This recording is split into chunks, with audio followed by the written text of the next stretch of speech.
Hello everyone. Today we will talk about internet service and we will focus on email and website.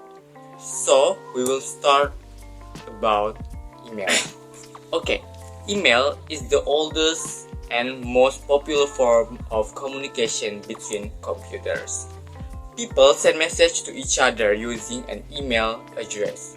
Such an address has two parts, the username of a person and the name of the computer itself. These two parts are separated by the symbol. Alright everyone, here we have an example of an email address.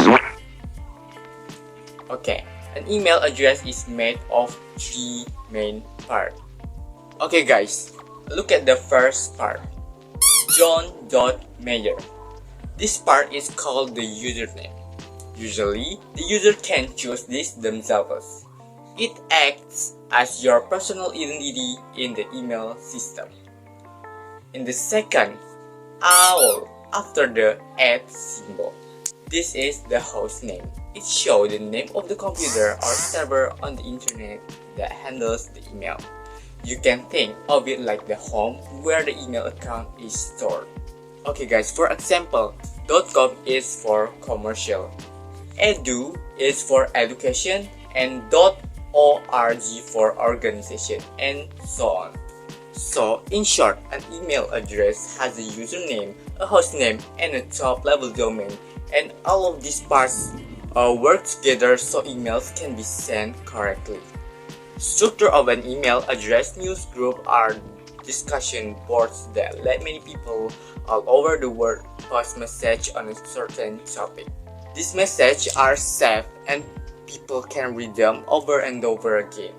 Chats are live internet meetings in which you type a message into your keyboard and it appears immediately on the screens of other chatters. Groups of people meet in chat rooms where they talk about subject they like. Okay, the World Wide Web is another popular way of sharing information on the internet. It uses a special language called HTML, which stands for Hypertext Markup Language. A document on the web can have text, pictures, animation, videos, and music. Hyperlinks allow you to move to other documents on the same computer or let you travel around the world to another computer on the internet. Okay guys, this is an example of a website address or URL. A URL also has several important parts. The first part, HTTP. This is the protocol. HTTP tells the browser that this address is a web page. Okay, the second part, www.example.edu. This is the name of the computer or server where the information is stored. You can think of it as the website's home address. Okay, the third part, /pictures or pictures. This is the directory or folder on the server. It shows where the file is located inside the computer. Okay, last, football.html. This is the name of the document or file. In this case, it's an HTML file called football.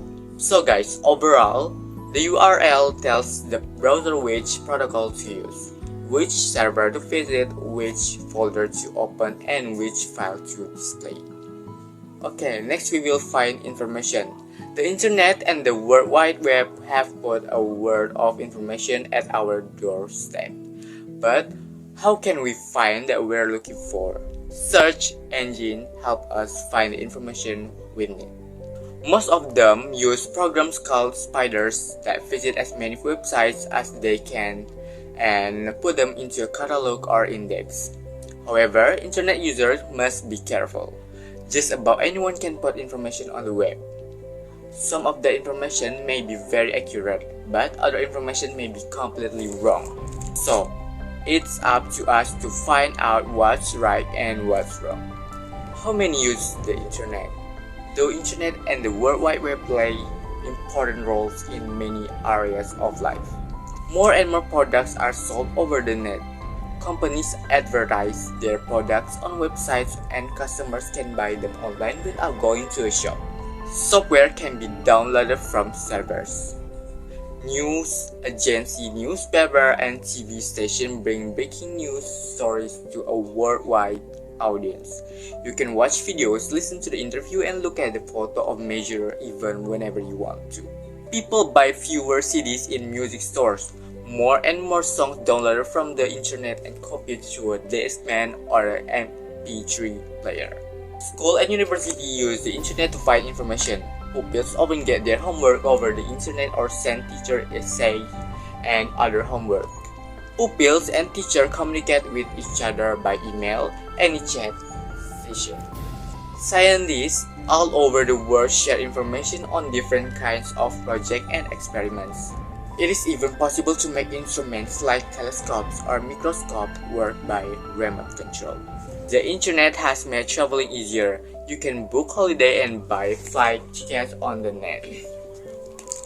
Okay guys, maybe that's just from me, and see you in the next video. Assalamualaikum warahmatullahi wabarakatuh.